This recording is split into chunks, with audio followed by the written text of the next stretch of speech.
मैं आपसे जानना चाहता हूं कि 5 साल राहुल जी थे कहां? आज दर्शन हुए चुनाव में तो उन्होंने कहा तुम स्मृति ईरानी के दलाल हो। राहुल गांधी हार की डर की वजह से भागे, उनको पूरी बुरी तरह से हार का डर था, इसलिए यहाँ से भागे। स्मृति ईरानी जी कम से कम नहीं तो 1 लाख 1.5 लाख वोटों से तो जीतेंगी ही जीतेंगी।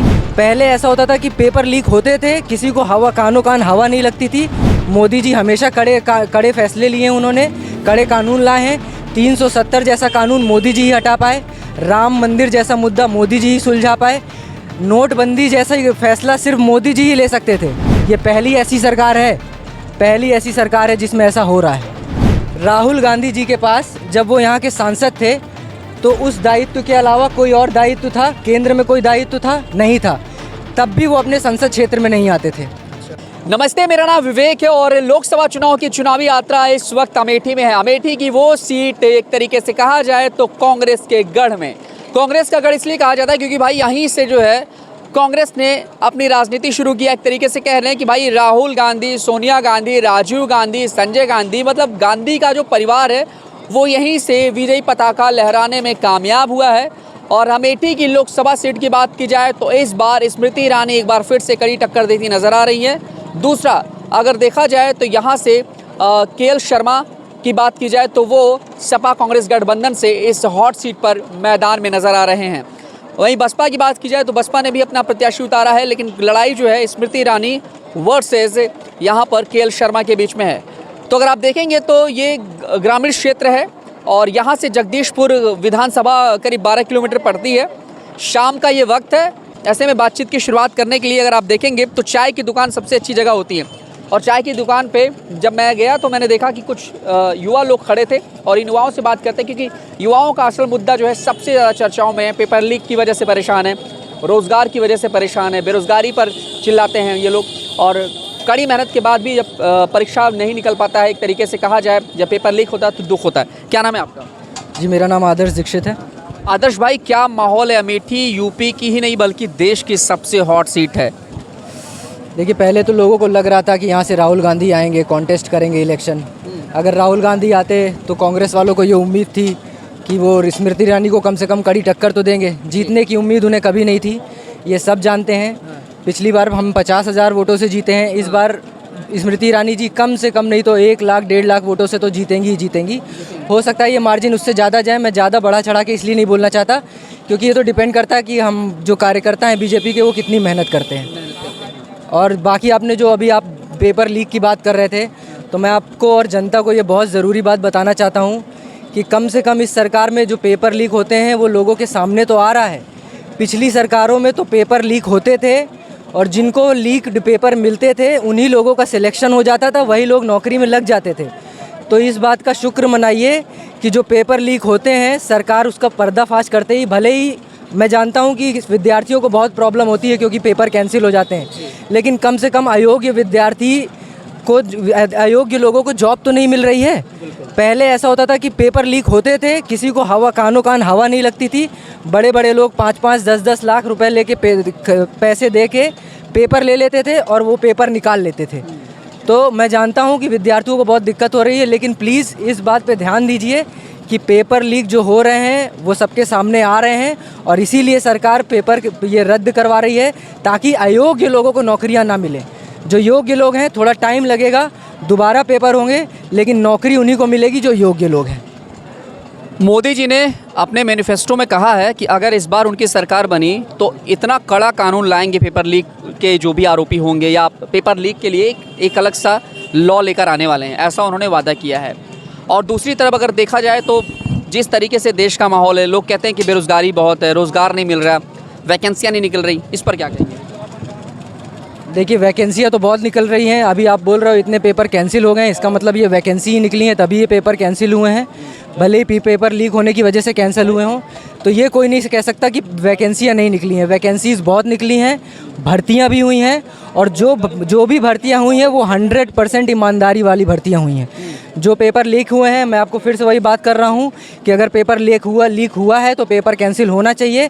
किसी भी विद्यार्थी से, किसी भी पढ़े लिखे आदमी से आप ये पूछेंगे तो वो यही कहेगा कि अगर पेपर लीक हुआ है तो पेपर कैंसिल होना चाहिए, भले ही उन्हें थोड़ी समस्या हुई।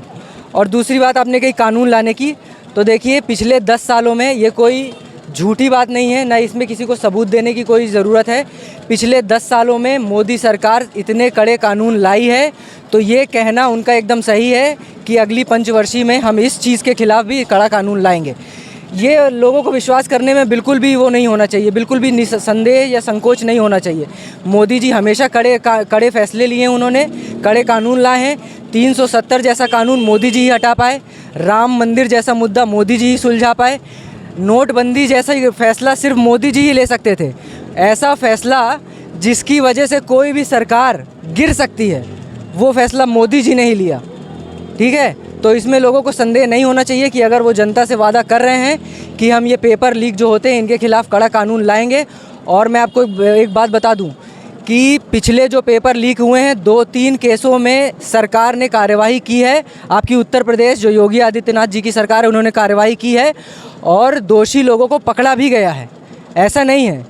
तो कभी पिछली सरकारों में ऐसा हुआ, किसी को याद है? किसी को नहीं याद होगा कि पिछली सरकार में ऐसा हुआ कि पेपर लीक हुआ, लोगों को खबर भी लगी हो, और अगर खबर लग गई हो इन केस तो उनके खिलाफ कोई कार्रवाई हुई हो। वो वैसे ही ठंडे बस्ते पे मामले पड़े हुए हैं, आज तक उन पे कोई कार्रवाई नहीं हुई है। लेकिन इस सरकार में जो भी पेपर लीक हुए हैं बराबर कार्रवाई हो रही है। 3-4 जगह जो मुझे खबर है वो मैं आपको बता रहा हूँ, जो आपको खबर हो वो आप मुझे बता देना। 3-4 मामले ऐसे हैं जिसमें दोषियों को पकड़ा गया है, उनके ऊपर कार्रवाई हो रही है। और आगे भी सरकार ने वादा किया है कि हम दोषियों को पकड़ेंगे, उस पर कार्रवाई करेंगे। ये पहली ऐसी सरकार है जिसमें ऐसा हो रहा है। अमेठी का युवा किसकी तरफ है? इस बार युवा की जब बात होती है तो राहुल गांधी भी एक युवा थे। 4, 9, 14 में जीत की हैट्रिक लगाई। 4 ट्रिक लगाने की जब बात आई तो 55,000 वोटों से हार गए। इस बार सब यही कह रहे भाई डर के भागे हैं, वो घर छोड़कर भागे हैं। और मुझे लगता है कि अगर स्मृति ईरानी के सामने होते तो लड़ाई बड़ी मज़ेदार थी। आपको लग रहा है कि स्मृति ईरानी के टक्कर में अब नहीं है कोई?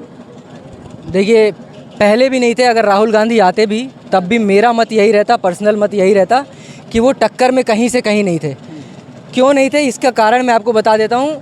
क्योंकि नेतागिरी में थोड़ा अनुभव की बहुत ज़रूरत होती है ना, काम करने की बहुत ज़रूरत होती है। यहाँ इतने लोग आसपास मेरे खड़े हैं, राहुल गांधी जी के पास जब वो यहाँ के सांसद थे तो उस दायित्व के अलावा कोई और दायित्व था? केंद्र में कोई दायित्व था? नहीं था। तब भी वो अपने संसद क्षेत्र में नहीं आते थे। स्मृति ईरानी जी के पास तो कम से कम केंद्र में भी एक दायित्व है, तब भी वो होने के बावजूद वो यहाँ पर आती मंत्री होने के बावजूद भी वो यहाँ पे आती हैं। लेकिन जब राहुल गांधी यहाँ के सांसद थे तो क्या उनके पास कोई और दायित्व था? नहीं, कोई दायित्व नहीं था। लेकिन तब भी वो अपने संसद क्षेत्र में नहीं आते थे। ऐसे नेता को अनुभवी कहेंगे आप? ऐसे नेता को काम करने वाला कहेगा कोई? कोई नहीं कह सकता है। क्यों नहीं कह सकता है? क्योंकि इतना बेवकूफ़ कोई नहीं है कि आपका नेता जो आपका सांसद है वो दिन में 1 साल में 4-4 देशों में घूम जाके पार्टी कर रहा है। ये मैं नहीं कह रहा हूँ, ये उनकी तस्वीरें बताती हैं। जो उनकी तस्वीरें सोशल मीडिया पे भी वायरल हो चुकी है, आपकी मीडिया पे भी वायरल हो चुकी है। ये सब वो तस्वीरें बताती हैं कि वो एक साल में 4-4 देश सिर्फ घूमने जाते हैं, जबकि उनके पास आपके अमेठी ज़िले का कार्यभार था, अमेठी लोकसभा का। तो अगर वो नहीं आए तो ऐसे नेता को क्या आप वोट करना चाहेंगे? भले ही वो किसी भी परिवार से आते हो, किसी भी पार्टी से आते हो, कितने भी बड़े नेता माने जाते हों, लेकिन अनुभव आदमी को काम करने से ही आता है, ये सब जानते हैं। जब वो आते ही नहीं है काम करने तो उनको क्या अनुभव होगा काम करने का? हमारी स्मृति ईरानी जी, हमारी इसलिए बोल रहा हूँ क्योंकि मैं हूँ भाजपा का समर्थक। मैं आपसे खुल के बोल रहा हूँ, इसलिए बोल रहा हूँ क्योंकि मैंने पार्टी का काम देखा है। पिछले 10 सालों से मैं फॉलो कर रहा हूँ पार्टी का काम। उसके पहले नहीं था मैं भाजपा का समर्थक, लेकिन आज हूँ और आज खुल के आपसे बोल रहा हूँ। परिवार में आपके जो लोग हैं वो भी किधर हैं? मतलब अलग अलग मत है या? देखिए, जब हमारे बाबा जी लोगों का टाइम था, मेरे बाबा आर्मी में थे, उस टाइम पे वो लोग इंदिरा गांधी को वोट करते थे। लेकिन अटल बिहारी वाजपेयी जी ने जब से भाजपा का विस्तार किया है, जब से भाजपा का विस्तार करना शुरू किया है, उन्होंने वो विचारधारा अपनी लोगों तक पहुंचाई है। मुझे तो नहीं लगता है कि कोई भी पढ़ा लिखा समझदार या अनपढ़ भी, देखिए अनपढ़ व्यक्ति भी समझदार होते हैं, ऐसा नहीं है। अगर आप उनसे बात करो तो वो समझते हैं, भले ही वो उनमें पढ़ने और लिखने की क्षमता ना हो, लेकिन अगर आप उनसे बात करोगे, उनको बातें समझाओगे तो उनको समझ में आएगी। तो जब अटल बिहारी वाजपेयी जी ने आरएसएस या बीजेपी की विचारधारा लोगों को बताई तो लोगों की आंखें खुली, और हमारी भी आंखें खुली, हमारे बाबा की भी आंखें खुली, सबकी आंखें खुली। और आगे भी हम जिनको बताते हैं, जिनको समझाते हैं बैठाल के, सबकी आंखें खुलती हैं। सब मानते हैं कि नहीं, ये जो विचारधारा है इसी के साथ चलने में देश की भलाई है। इसके खिलाफ आप चलेंगे तो आपको देश में भ्रष्टाचार ही मिलेगा। अच्छा, गांधी परिवार के गढ़ में हो, गांधी परिवार के जाति पे भी बड़ा वो मतलब एक तरीके से जात तो चलो पता है, धर्म पता है, लेकिन अगर देखा जाए तो लोग कभी उनको ब्राह्मण कहते हैं। मतलब राहुल गांधी खुद को भी जनेऊ पहन के साबित करते हैं कि मैं ब्राह्मण हूँ। नेहरू परिवार के बाद में गांधी लगाना, पहले जवाहरलाल नेहरू फिर गांधी लगा लेना, फिरोज़ खान से शादी, फिर इटली से सोनिया गांधी का लाना, ये सब जो मसाला है एक तरीके से, इसके बारे में थोड़ा बताएं आप, ये क्या चल रहा है? देखिए, इसके बारे में तो मैं कुछ नहीं बोलना चाहूँगा, किसी पे व्यक्तिगत टिप्पणी करना कोई सही बात नहीं है। मैं तो सिर्फ उनके काम के ऊपर बोल सकता हूँ, है ना। अब वो गांधी हैं, नेहरू हैं, जो भी हैं, लेकिन उनका ये तो सब मानेंगे कि उनका परिवार का नाम देश में बहुत ऊंचा था जी। ठीक है। उस परिवार से कोई नेता आता है और अपने लोकसभा क्षेत्र में इतना भी समय नहीं बिताता है कि वो हर गांव का नाम जानता हो। मैं आपको चैलेंज कर रहा हूँ, स्मृति जी तो पहले ही चैलेंज कर चुकी हैं राहुल गांधी को कि वो उनसे डिबेट कर लें, कभी भी बता दें कि कौन से क्षेत्र में कौन सा गांव है, कौन सा ब्लॉक है, ये भी नहीं जानते होंगे वो। पर मैं भी चैलेंज कर दे रहा हूँ उनको, आप कभी भी जाके उनका इंटरव्यू ले लीजिए, उनको इन चीज़ों की जानकारी नहीं होगी। क्यों? क्योंकि जब वो कभी अपने लोकसभा क्षेत्र में आए ही नहीं। आते तो कब हैं वो? जब चुनाव होता है, सिर्फ तब आते हैं, वो भी एक रैली में आते हैं या 2 रैली में आते हैं। अच्छा, ये बताइए मुझे कि आप 10 साल से बीजेपी को फॉलो कर रहे हैं, कांग्रेस को, मुझे लग रहा कि कितनी उम्र होगी आपकी? जी, मेरी उम्र तो भाई 30 साल। कितना? 30 साल। और 12-15 साल में मैच्योरिटी थोड़ी बहुत तो आई जाती है पॉलिटिक्स के बारे में जानना। तो आखिरी बार राहुल गांधी को कब देखा था आपने यहाँ पर? मैंने तो कभी नहीं देखा भैया। मैं तो आपको बता रहा हूँ कि मैं आपके पार्टी के काम के लिए यहाँ पे आया हुआ हूँ। मैं पार्टी का काम कर रहा हूँ, ठीक है। मैं कोशिश कर रहा हूँ कि ज़्यादा से ज़्यादा लोगों तक जो पार्टी ने अच्छे काम किए हैं। देखिए, इस पार्टी ने, इस सरकार ने हर क्षेत्र में काम किया है। एक A to लेके Z तक आप किसी भी क्षेत्र में बात कर लेंगे अगर, तो पार्टी ने A1 प्रदर्शन ही किया है हर क्षेत्र में। तो हमारा काम यही है, क्योंकि हम, देखिए मैंने आपको खुल के बोला कि मैं पार्टी का बहुत बड़ा समर्थक हूँ, पार्टी के लिए काम करता हूँ। तो मैं आपको बता रहा हूँ कि किसी भी क्षेत्र में कोई भी मुझसे बहस कर ले, मैं बता दूंगा कि पार्टी ने क्या काम किया है। तो हमारा ये काम है कि हम ये करेंगे। आपके पास डेटाबेस रहता है आसपास के क्षेत्रों का, क्या कैसा चल रहा है काम? बिल्कुल, मैं करीब पिछले 20-25 दिनों में 50 से 60 गाँवों में घूम चुका हूँ आपके क्षेत्र में। और मैं आपको बताता हूँ कि ज़मीनी सच्चाई यही है कि ये पहली ऐसी सरकार है जिसमें अगर योजना वहाँ से चलती है तो यहाँ लोगों तक पहुँचती है, ठीक है। अगर कॉलोनी वहाँ से पास हुई है, आवास पास हुआ है, तो यहाँ पे लोगों को आवास मिले हैं। अगर शौचालय सरकार ने वहाँ से भेजे हैं तो यहाँ पे धरातल पे लोगों को शौचालय मिले हैं। अगर सरकार ने जल जीवन परियोजना चलाई है जिसमें पानी की टंकियाँ हर गांव में लग रही हैं, तो टंकियाँ वाकई में लग रही हैं, घर घर पे नल लग रहे हैं। मैं ये नहीं कह रहा हूँ कि हर सारी समस्याएं सॉल्व हो गई हैं या सारे गाँव में पानी की टंकियाँ लग गई हैं, लेकिन 60-70% गाँव में टंकियाँ लग चुकी हैं। साफ़ पीने का पानी आ रहा है, घर घर में नल का कनेक्शन है। ये क्या पिछली सरकारों में था? क्या ये 10 साल में ही इतना पैसा सरकार के पास आ गया कि ये सारे काम सरकार कर पा रही है? पिछले 50 सालों में ये तो ज़मीनी सुविधाएं है ना भाई साहब, ये तो सबसे पहले देखनी चाहिए थी सरकारों को। अभी क्या कांग्रेस बीजेपी पे आरोप लगाती है कि ये रईस लोगों की पार्टी है, रईस लोगों की पार्टी। अगर चलिए ठीक है, हम मान लेते हैं कि बीजेपी रईस लोगों की पार्टी है, तो ये जो धरातल की सेवाएं हैं, ये जो शौचालय है, ये जो आवास है, ये जो पानी की व्यवस्था है, ये जो बिजली की व्यवस्था है, जब बीजेपी पावर में आई थी तो 1000 देश में ऐसे गाँव थे जहाँ पर बिजली का कनेक्शन तक नहीं पहुँचा हुआ था। तो ये जो धरातल की सेवाएँ हैं, ये आपने क्यों नहीं करी 60 सालों में, 70 सालों में आप ये क्यों नहीं कर पाए?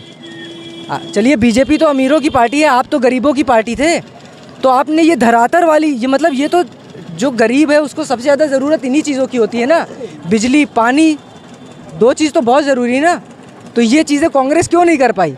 कभी आप लोगों ने सोचा है कि 60-70 साल के समय में आप पानी नहीं पहुंचा पा रहे लोगों के पास, आप बिजली के कनेक्शन नहीं पहुंचा पाए लोगों के पास, हैं? कितनी बड़ी समस्या है कि हमारा देश आज हमारा देश दुनिया की 5वीं सबसे बड़ी अर्थव्यवस्था है। क्या हमें शोभा देता है कि हमारे गरीबों के घर में पानी नहीं पहुंचा रहा है, पानी नहीं पहुंच रहा है? आपका नंबर आया, आप बोलिएगा बाबा, बिल्कुल बोलिएगा। आप ही के क्षेत्र में है, आप ही के क्षेत्र में कहाँ घर है आप? गौरीगंज में। अरे गौरीगंज में आलोक ढाबा के सामने रहते हैं। घर कहाँ है आलोक ढाबा के सामने, आलोक ढाबा के सामने। मैं बताऊं हमारे जिला के है ही नहीं है, हमारे जिला के नहीं है। हाँ भैया बताइए। क्या समस्या है? क्या नाम है? क्या नाम है? नागेश चौबे।